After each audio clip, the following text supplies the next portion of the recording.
So trends అనుకూలంగా ఉన్నా లేకపోతే ఆల్మోస్ట్ మ్యాజిక్ ఫిగర్ టచ్ చేసిన లీడ్స్ లో టచ్ చేసిన కూటమి తరపు నుంచి బొలిశెట్టి గారు రియాక్షన్ హ్యాపీ మూడ్ 116 స్థానాలకు ఇప్పటికే కూటమి చేరింది.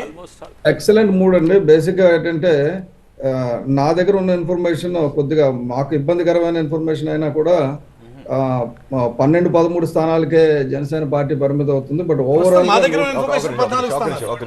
144 స్థానాల్లో కూటమి వస్తుందండి. 30 స్థానాలకి వైసీపీ పరిమితం అవుతుంది.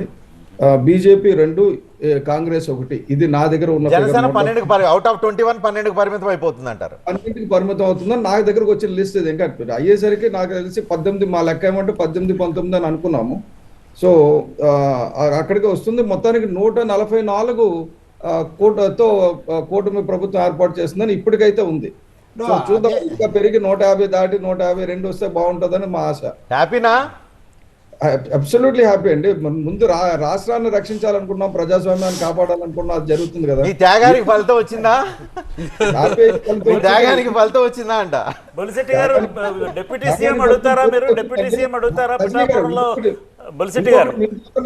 మీ ద్వారా నేను ప్రజలకు చెప్పదలుచుకున్నది ఏంటంటే, బేసిక్ గా ప్రజాస్వామ్యాన్ని పరిరక్షించడానికి ప్రజలందరూ కూడా ముందుకు వచ్చారు.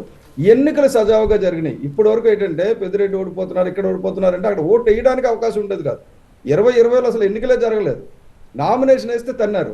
కాబట్టి ఆ స్టేజ్ నుంచి ఎన్నికలు సజావుగా జరుగుతున్నాయి. ఈ కేంద్ర ఎన్నికల సంఘానికి నేను ధన్యవాదాలు తెలుపుతున్నాను. కాకపోతే మళ్ళీ 175 వచ్చి ఉండే వాళ్ళకి. బొలిశెట్టి గారు మీరు డిప్యూటీ సీఎం అడుగుతారా? ఆయన పిఠాపురంలో వంగా గీత గారికి ప్రచారం చేస్తూ ఆవిడ గెలిపిస్తే నేను డిప్యూటీ సీఎం ఇస్తానని చెప్పారు. ఇప్పుడు పిఠాపురం నుంచి పవన్ కళ్యాణ్ గారు గెలుస్తున్నారు అని చెప్పి మీరు డిప్యూటీ సీఎం అడిగే అవకాశం ఉందా చంద్రబాబు నాయుడు గారిని? పవన్ కళ్యాణ్ గారు ఎప్పుడు అడిగే పరిస్థితులు ఉండరండి, ఇచ్చే పరిస్థితులు ఉంటారు. ఇచ్చే పరిస్థితులు